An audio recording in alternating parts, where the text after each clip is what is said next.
Good evening to all. Warm greetings from Mahalingam, AHMP, India. I warmly welcome our guest speaker, Dr. Jagdish, and Vice President of AHMP, Dr. Ram Kumar. On behalf of AHMP, I heartily welcome all the participants, speakers of our twin program, that is Republic Day commemorative contest, essay on experiences during COVID-19 and learning, and the second program will be special talk on occupational health, conversion solutions for divergence problems by Dr. Jagdish Kakutkar, MD from Goa Medical College, Goa. I also take this opportunity to welcome and thank our today program sponsors, Ogira Healthcare Private Limited, Kolkata, West Bengal. Their services are low cost healthcare, health in hand, digitalization of Indian healthcare, and online medical services. More details about their Ogira Healthcare, please visit the given website. The second sponsor of our program today, Nirmal Eye Care and Comprehensive Optometry Services, Vellore, Tamil Nadu, taking care of A to Z of optometry and optical services in Tamil Nadu. Some of our members are new members for our today program. So, to inform about our AHMP, I will briefly mention about details of AHMP. AHMP is an association by group of pioneers with a core agenda of bringing all healthcare professionals into a common platform to a collaborative commitment towards affordable, accessible, quality care, and to advocate, resolve the needs of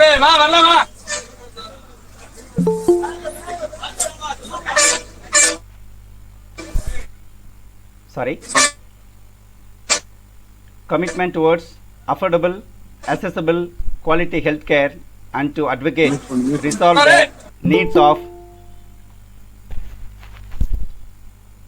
all healthcare professionals.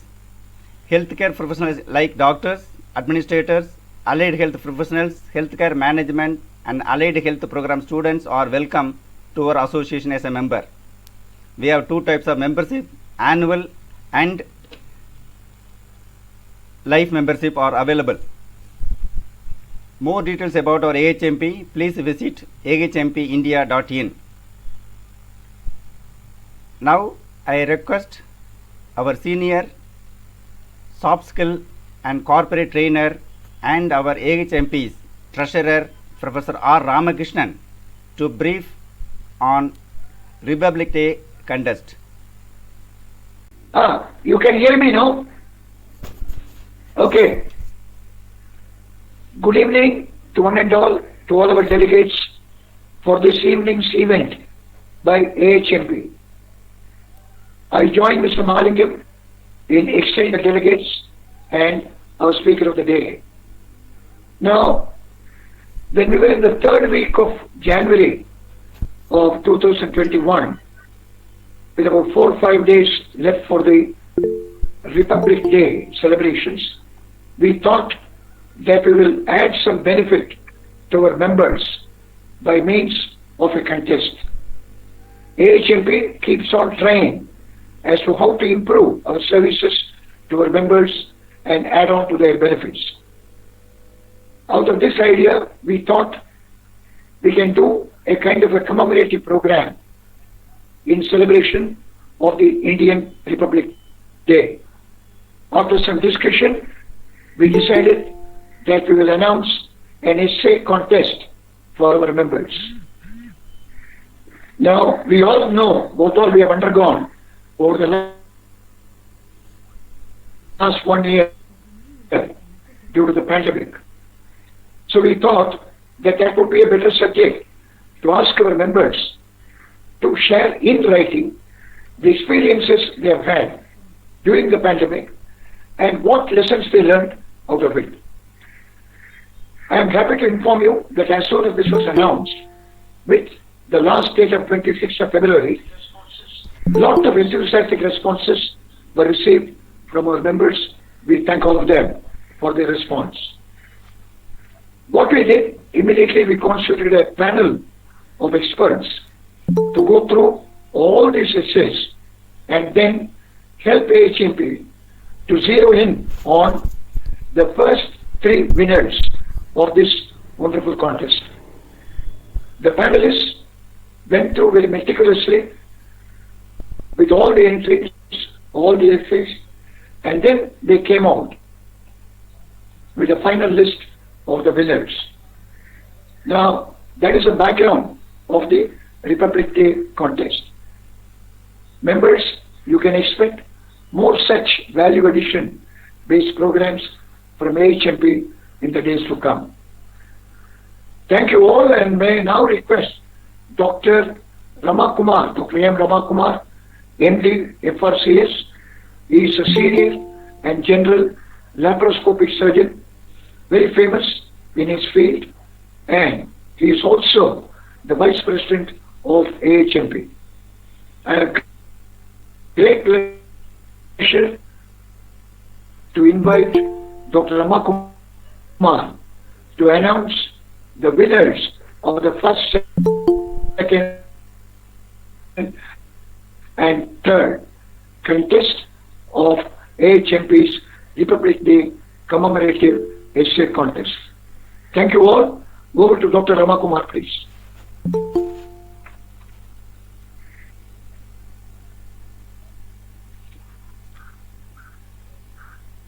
Welcome, Dr. Ramkumar, sir. Hello, good evening to all. Can you hear me? Yes, sir. Yes, sir. Good evening, sir. Sir, good evening, sir. Good evening to one and all. I am really privileged to be part of AHMP India and to be invited as one of the guests of honor for handing over the mementos to the Republic Day commemorative essay contest to our winners. Both the team led by Mr. Mahalingam and the professors, they are doing inspiring work for the last 1 year since the inception on the Zoom on the regular basis. In fact, we had a lot of personal and interaction with the members. I can understand the effort being taken by Mr. Mahalingam in this direction. And this is the right platform of healthcare professionals for doctors, healthcare administrators, and etc. So I'll be happy to announce the winnership of this commemorative Republic Day essay contest. Yes, sir. Request to announce a third prize winner, sir. Third prize winner, yes, sir. Mr. Sengutuan. The third prize winner is Dr. M.P. Sengutuan, MBA, MHA, MHRM, Chief General Manager, Sugam Hospital, Chennai. Mr. Dr. Sengutuan, it's a real congratulations being successful on this commemorative day essay contest. Congratulations, Dr. M.P. Sengutuan. Yeah, now request to announce the second prize winner, sir.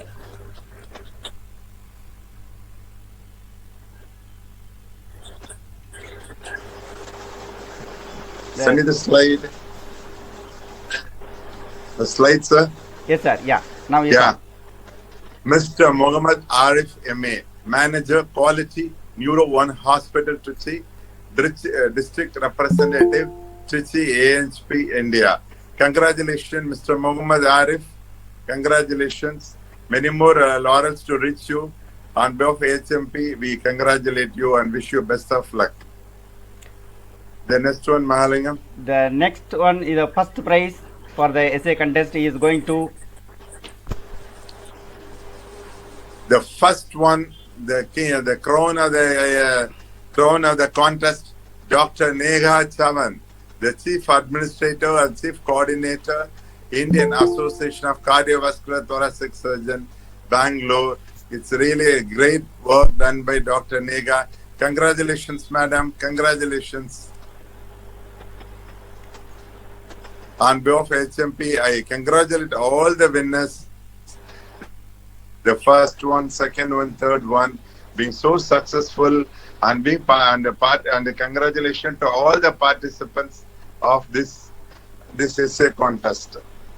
Because without everybody's participation, we'll not be able to shortlist the winners, and without the participation of all the contestants, this program would not have been a greater success. I would request Mahalayam to conduct more such awareness program so that it is helpful to everybody, and also put the summary of the contents of the essay also into the group. Thank you, sir. Thank you. With your direction and all our Thank you, team, Mahalayam. Thank you, sir. With all our team members, we will do many more such program the years to come, the days to come. Thank you, sir. Thank you once again. Thank you, sir. Thank you, sir, Treasurer. Thank you, Professor, sir. And thank you all our HME members. Yeah. Thank you, sir. Now the next part of the program will be Thank you. on special lecture by Dr. Jagadish. I request Professor Jaya Rajashekhar to briefly introduce the chief guest for the program today. Dr. Jaya Rajashekhar, please.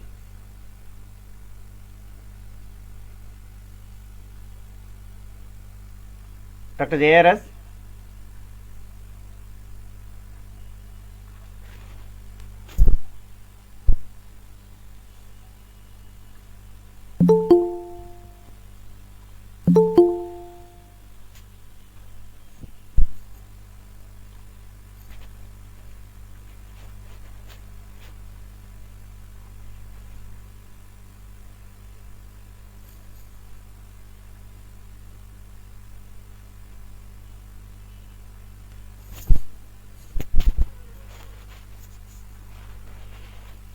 Okay, he is due to some technical issues, he is not able to join now.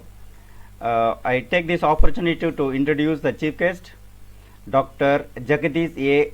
Kakotkar. He is a 23 years experience in teaching at Goa Medical College, over 72 original research publication in medical journals.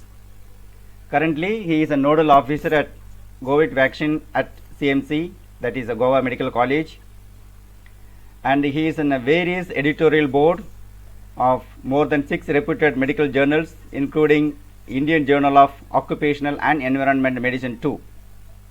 He is a recipient of numerous awards at the state and national and international level. He coordinated various medical and international seminars, webinars and workshops and etc., both on-site and online for many years. He is a trainer and faculty for physician in occupational health, including DOIH and AFIH course 2. Over to Professor Dr. Jagadish for his talk on occupational health. Yes, sir, please. Am I audible, sir? Yes, sir, please.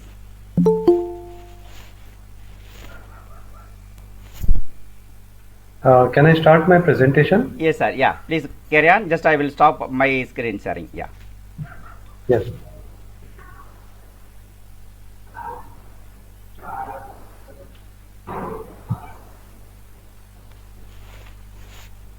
Once again, welcome, sir. Thank you very much, sir. So nice to see you. Thank you.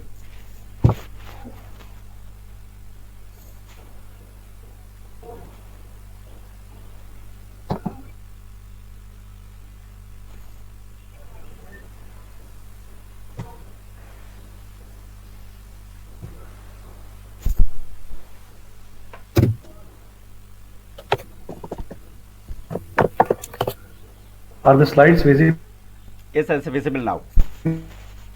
sir? And I'm clearly audible, right? Yes. Okay, sir. Uh, at the outset, I must thank Mr. Mahalingam and all the office bearers of the Institute organization for inviting me here to speak to you on an important topic of occupational health, convergent solutions for divergent problems. For those who are new to this field of occupational health, I'll just run you through the important concepts of occupational health.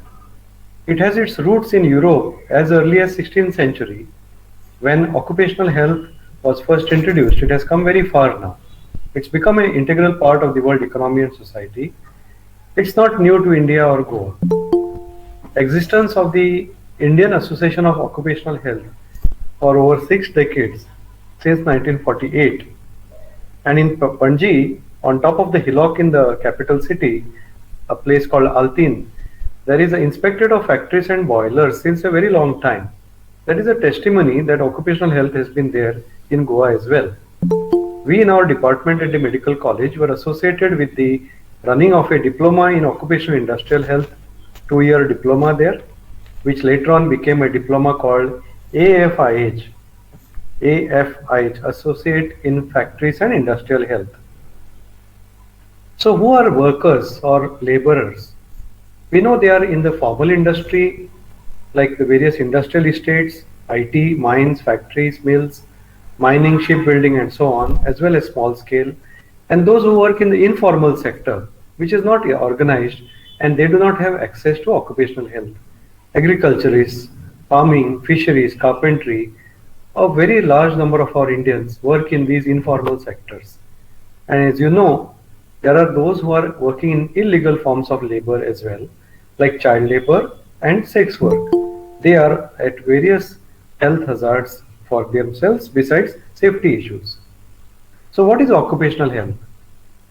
As per the WHO definition and the ILO definition, occupational health should aim at promotion and maintenance of highest degree of physical, mental and social well-being, prevention of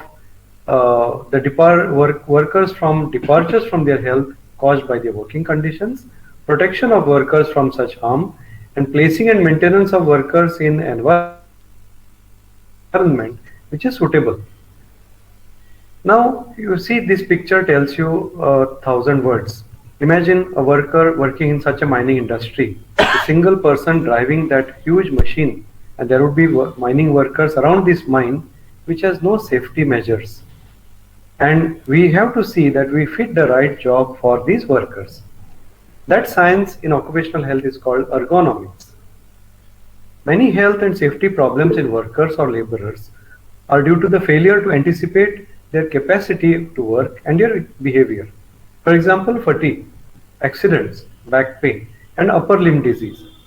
So ergonomics is a multidisciplinary science which has a very long history.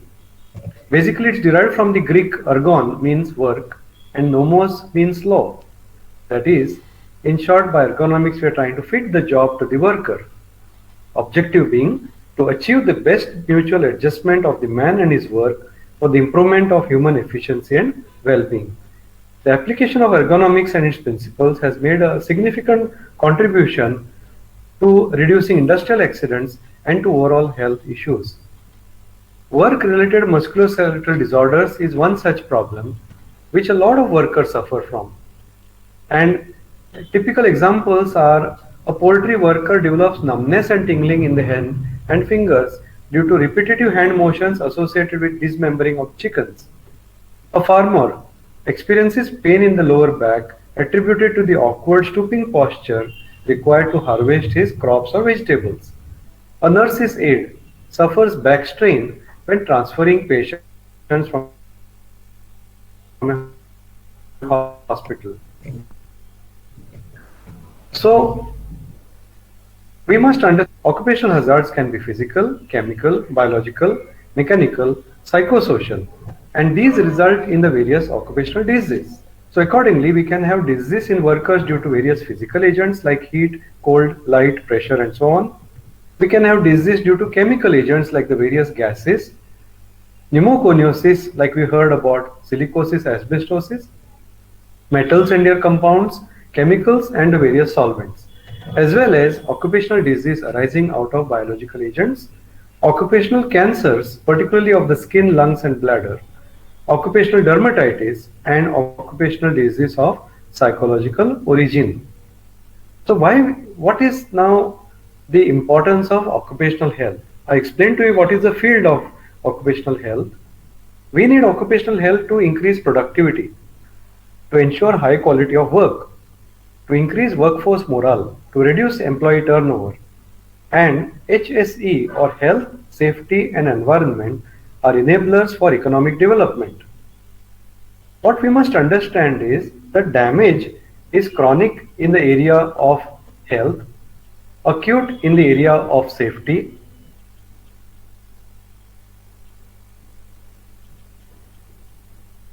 and persistent in the case of emergency. Impact of S, that is safety, is felt immediately, whereas effects of H, that is occupational health, related to disease is felt over generations. For example, the Bhopal gas tragedy. And absence of occupational health and safety is a serious demotivator. So safety and occupational health have to work in conjunction.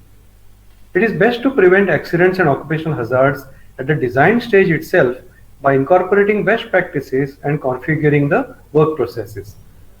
For all accidents, we see that we institute control measures.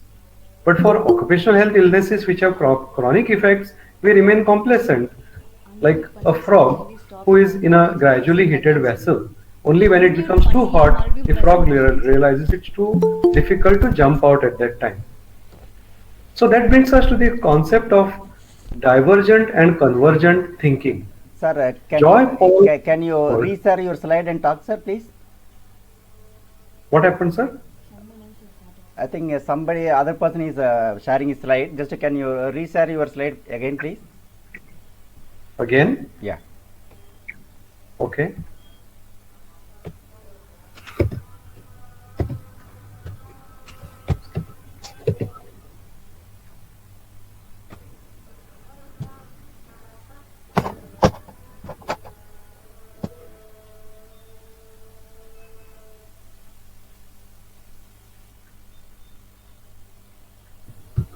Somebody else is presenting, sir. Yeah, you can share your slide. Automatically will come down, sir. Oh, there is one Farooq Bhatt who is presenting something.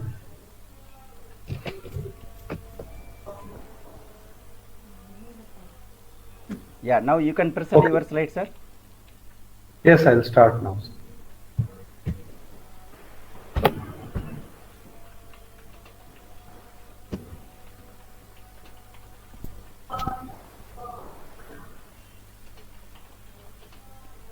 Yes, Is it okay, sir, now? Yes, sir, please. Visible? Yes, sir, yeah. So can I continue from here only? Yes, sir, yeah. Yes, so divergent and convergent thinking. Joy Paul Guilford, an American psychologist in 1967, developed an interesting approach in the description of creative thinking. He invented the terms convergent thinking and divergent thinking. Divergent thinking is a thought process or a method used to generate creative ideas by exploring many possible solutions to one problem. It is often used in conjunction with a cognitive colleague called convergent thinking, which follows a particular set of logical steps to arrive at one solution, which in some cases is considered as the correct solution. So here in the picture, I am trying to show you, in convergent process, we have lots of ideas here, and through the convergent process, we try to find one specific action as a solution. Whereas in divergent processes, there is one problem at hand, and we try through the divergent process to create many different ideas or solutions. So divergent thinking typically occurs in a spontaneous, free-flowing, non-linear manner, such that many ideas are generated in an emergent cognitive fashion. Many possible solutions are explored in a short amount of time, and unexpected connections are drawn. After the process of divergent thinking has been completed, ideas and information are organized and structured using convergent thinking. Divergent thinking also implies originality and the ability to come up with additional details regarding a potential solution. So I don't go into details of these, but I would just like to enumerate a few of these creative methods and models. One is called thinking outside the box approach. The other is called lateral thinking and the 6 thinking hats. The third is the collaborative problem solving methodology. Other is a mind mapping tool. Then we know something which we often use called the brainstorming tool and constraint model. So the creative problem solving that we try to have comes across various blocks. It's always under attack due to at least 2 kinds of blocks. Individual blocks like the fixed mindsets, the perceptual, cultural and the emotional blocks. And also we have the second type of blocks called the environmental or the organizational blocks. So there is a need for research in occupational safety, health and environment. A renowned occupational physician has said, there is no other field in medicine where the harvest could be so rich as in occupational medicine, if only we used all the information that it's regrettable that we make very little use of this information. Now for the young listeners and those who are learning today, let me tell you a few reasons why we must do research and try to publish. When we do research and publish, we can say something important. We share our work with others in our field. It can help us to change practice. It promotes thought or debate. It helps to educate. And once we start with simpler journals, we can eventually try to get into high impact journals. It helps you to advance your career. And in professions like medical faculty, it helps to keep your job. Yes, if you learn how to do good research, you can apply for funding agencies and make additional money as well.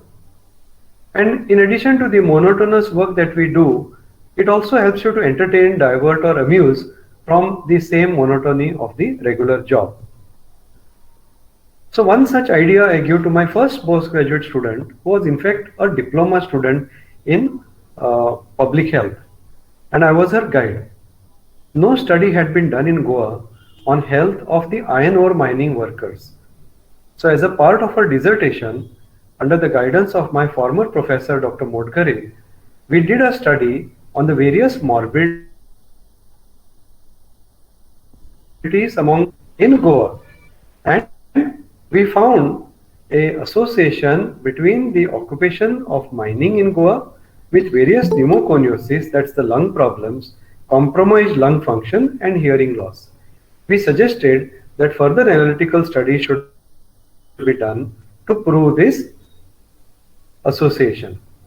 Another such study we did with another postgraduate student I had from Kerala, who recently passed out and has been adjudged one of the best PG students in the Goa University. Kalyani S. did a study on morbidities on mining workers in Goa across all the mines in Goa through an occupational institute. Now this is an example how it helps you to do research.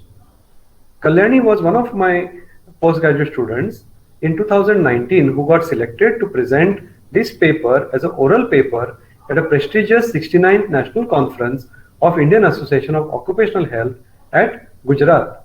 She was sponsored the program, the conference, and she was even arranged the stay along with the other colleagues who presented. So what are the challenges and diverse issues that we face? If India has to be at par with foreign nations, we need to overcome various challenges and diverse issues.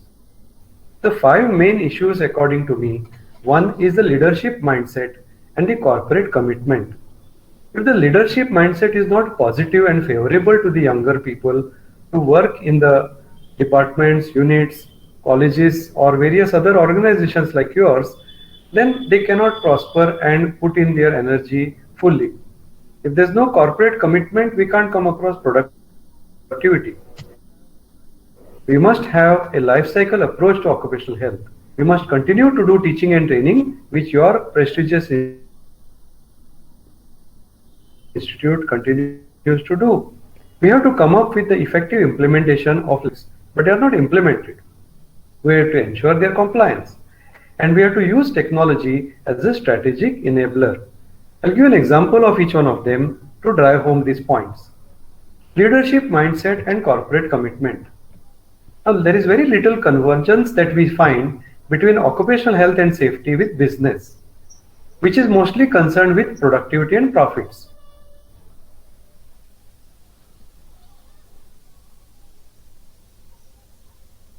Then many view investing in things which are kind of mandatory for compliance as per the law. If the corporates were to use occupational health and safety as something by which we can increase productivity, we can definitely achieve something greater. Then many of the organizations think that an annual medical checkup is just a be all and end all. Until the top management lacks the commitment, it does not invest time and resources to occupational health and safety.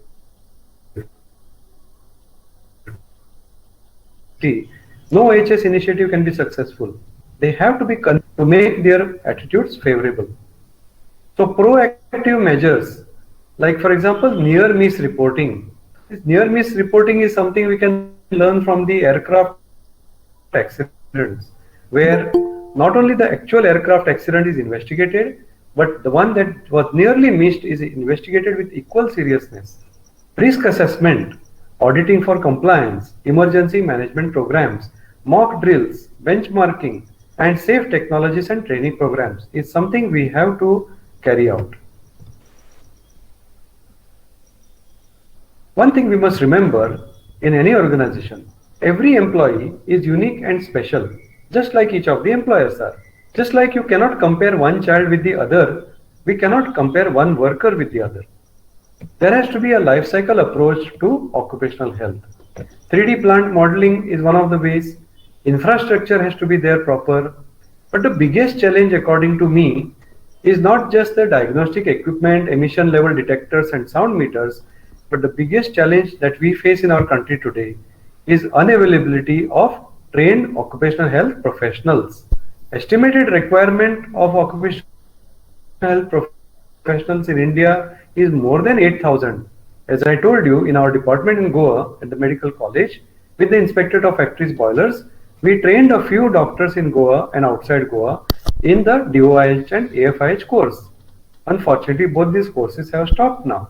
I'm told that there are less than half a dozen institutes in our country, like that in Bombay, the Labour Institute, and that in Gujarat, which runs the occupational health courses. So if we want to achieve this 8,000 figure, the need of India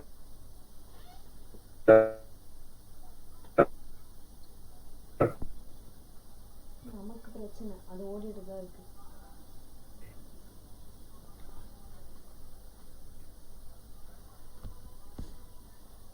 அப்ப நம்ம share பண்ணனால நிம்மதியா இரு. அது திருப்பி load ஆகி வரும்.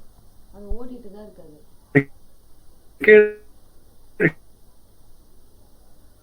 require decades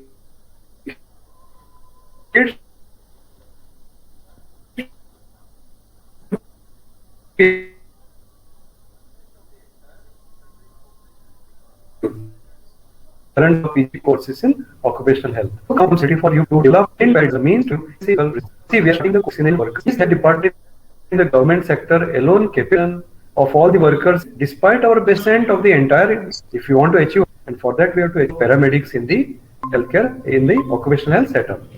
Teaching and training. Huge working population is there with low literacy rate, especially in the informal sector like farming, agriculture, and those like in the various, mining industry, and those which make all these marbles and granites and all. They have very poor awareness of the health hazards at their workplace. So we have to have proper information, education, communication activities, behavior change communication strategies to educate the workers about the various occupational hazards. We have to sensitize drivers, workers at heights to the need of wearing safety belts and helmets, the personal protective equipment as a means of first line of defense. We have to conduct visits of workers to occupational health safety museums, like one beautiful one we have in Goa, in the Inspectorate of Factories Boilers, and we have to start IEC early. I feel one of the important things is to involve the children in the various occupational health safety education, so that they can teach their parents who come home importance of wearing the helmets, for example. Can we call this a life cycle approach? This is what is traditionally believed to be life cycle approach in Goa and states like ours where a lot of people, lot of workers are into alcohol habit. They say that first harmful habit that they develop is the infant formula feeding bottle which the mother gives. You can't do anything about it. Teenagers have the second harmful bottle, the soft drink. And then youngsters start having the beer, and then the workers have the hard liquor. Ultimately, they'll end up with the fourth bottle with us in the hospital. We can't call this a life cycle approach. Many of our workers in our country fall prey to these vices, particularly to alcohol, cigarette smoking, and the use of tobacco. Nothing good comes out of these things which are considered as stylish by some. Life goes up eventually in smoke. So we need to educate them that they have to stay away from these vices. We also try to see the various chronic diseases which develop in the IT professionals in Goa. So my colleague, Dr. Preksha Vernekar, who is in her third year of MD, and myself, along with other medical students and an occupational health physician in Goa, we conducted a study of the health profile of IT professionals in the Verna Industrial Estate, which is the largest industrial estate in Goa. A cross-sectional study was presented by Preksha at the Occupational Health Conference, and it got published as a paper in a medical journal, and it has also been published in the India Today magazine as well as the Outlook magazine. Because we found more than half of the IT professionals in Goa suffer from one of these chronic diseases or the non-communicable disease: hypertension, ischemic heart disease, diabetes, and some with cancers. So we have to educate our workers to reduce the time they spend in sedentary behavior, to increase their physical activity, to reduce the portion size of their meals, and cut down on the fast food. Instead, they should bring salads, carrots, and fruits from home. Legislative measures, I have told you, are plenty in our country. We have the Factories Act, we have the Mines Act, we have the Workmen's Compensation Act, Maternity Benefit Act, we have the ESI Act. But the problem in our country is those factories and mines which are reporting face penalties for disclosure, and those which are hiding and not reporting have no such penalty, and they don't feel that they are felt needs. It's very, very important to have a single system by which all occupational health issues, workplace problems are reported. This will also make us develop research, operational research, and report the problems faced by workers. And then no amount of legislations, as you know, are useful unless they are implemented. Lastly, coming to the use of technology as a strategic enabler. Today we live in a technology-enabled world. A host of softwares can help to generate statistics with respect to occupational disease, age-wise statistics, management-level statistics. We can do automation of the hazardous processes, development of smart detectors for emissions and radiation control devices. Maybe in the newer applications, we are following one right now. That's a webinar or virtual classrooms to keep training people across oceans. We can train workers and management in any part of the world. Hypermedia. User can control a situation as if he is actually working. For example, the cockpit simulators, training of software for catastrophes, simulation of serious accidents, operation manuals for machines, work tutorials. All these can be done through hypermedia. We can develop easy to use interface for some large databases like chemical safety data sheets, legislations, and standards. The concept of the occupational health service cockpit is similar to an intensive care unit where all the key emissions of hazardous substances are continuously monitored in a central location.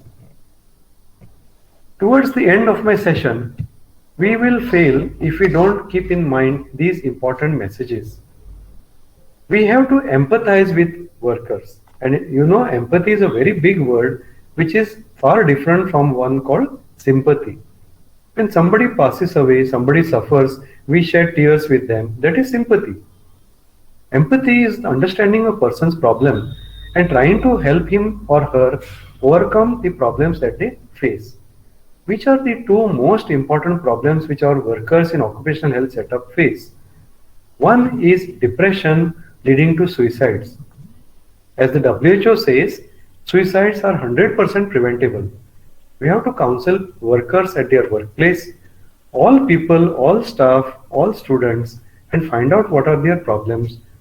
Instead of shouting at them for remaining absent, giving sickness absenteeism reasons, or just absent for no reason at all, you find the person is a chronic defaulter at your organization or any workplace for that matter. Call them, talk to them, listen to them more than talking. Maybe they'll tell you some problems that they face. You can refer them to a counselor or to a psychiatrist in time, and that's the greatest empathy you can show to a person with depression or mental disorder. I say this with emphasis because I have made this work in the Goa Medical College.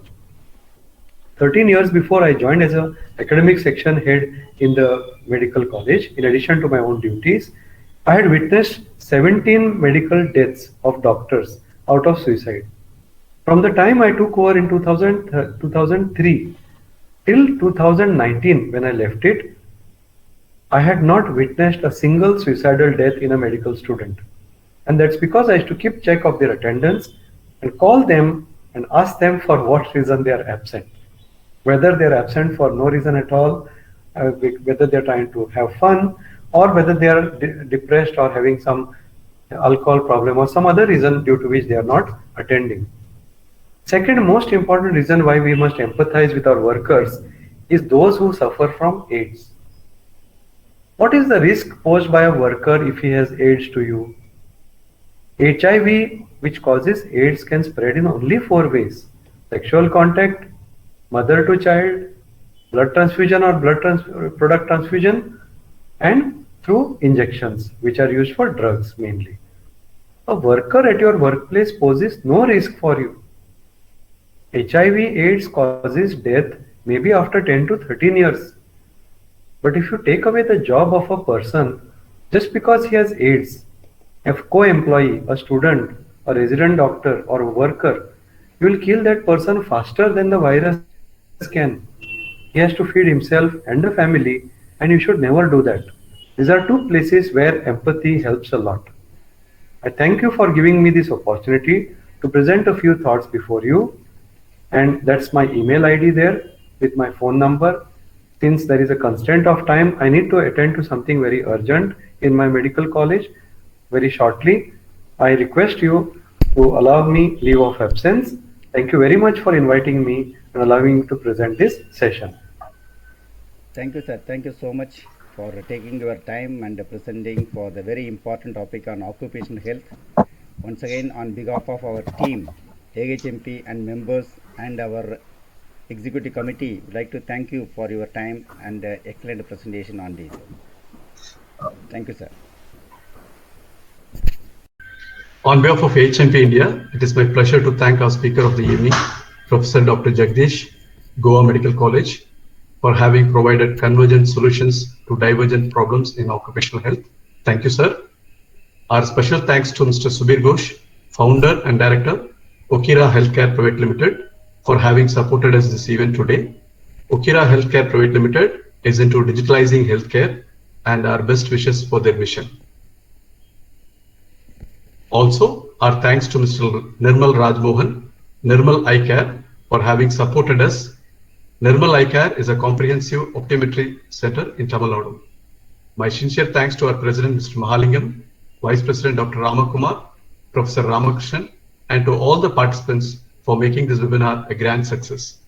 On behalf of AHMP India, I once again congratulate the winners and all enthusiastic participants. Thank you. Happy weekend.